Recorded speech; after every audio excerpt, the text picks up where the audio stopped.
Russia నుంచి Reliance oil కొంటోంది, that they are paying in roubles. So Reliance Industries తెలిసిందే కదా, వరల్డ్స్ బిగ్గెస్ట్ రిఫైనింగ్ కంపెనీ. అంటే 1 year డీల్ వాళ్ళతో కుదుర్చుకుంది రష్యాస్ రోజ్నెట్. దాంతో అంటే minimum 3 million barrels oil in a month, అది కూడా రూబుల్స్ లో పే చేసేటట్టు. సో అంటే రష్యా వాళ్ళు కూడా రూబుల్స్ లోనే పే చేయాలని, అంటే ట్రేడ్ డిఫిసిట్ లేకుండా ఉండటానికి. So alternative, so west financial system లో వాళ్ళు ఇది చేశారు కదా, టైట్ చేశారు కదా. సో దానికోసం అని ఆ ట్రేడ్ ఫెసిలిటీని ఇచ్చేసుకోవడానికి సేమ్ రూబుల్స్ లో కడితే వాళ్ళకి హ్యాపీగా ఉంటుందని ఉద్దేశం. సో రిలయన్స్ కూడా బెనిఫిట్ అవుతుంది కదా, ఆయిల్ తక్కువ రేట్ లో డిస్కౌంట్ లో కొనుక్కుంటారు. మనం కూడా ఒకసారి ఇండియా కూడా మన ప్రైమ్ మినిస్టర్ మోడీ కూడా కొన్నారు కదా.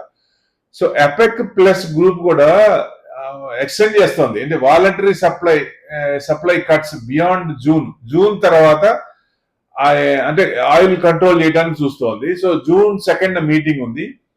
సో దాన్ని బట్టి ఇది అవుతుంది. కాబట్టి వీళ్ళు రిలయన్స్ వాళ్ళు వాళ్ళ దగ్గర తక్కువ రేట్లు, అంటే మిగతా యూరోపియన్ కంట్రీ వెస్టర్న్ కానీ వాళ్ళందరూ ఆయిల్ రష్యా నుంచి తీసుకోవట్లేదు కదా, అది ఇబ్బంది కదా అందుకు.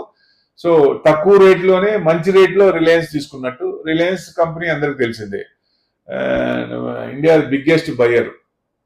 అంటే వాళ్ళు ఆపిన తర్వాత వెస్టర్న్ హాల్టెడ్ పర్చేజ్ ఆపిన తర్వాత ఇండియాలో రిలయన్స్ కంపెనీ అది మంచి ఇది. ఎందుకంటే శాంక్షన్స్ యుఎస్ వాళ్ళు రష్యా మీద శాంక్షన్స్ మొదలుపెట్టిన తర్వాత, యుక్రెయిన్ వార్ నడిచిన తర్వాత 2022 నుంచి, సో వాళ్ళు ఫస్ట్ లో మనం పే చేసాం, దీరమ్స్ లో పే చేసాం, చైనీస్ యాన్స్ లో పే చేసాం.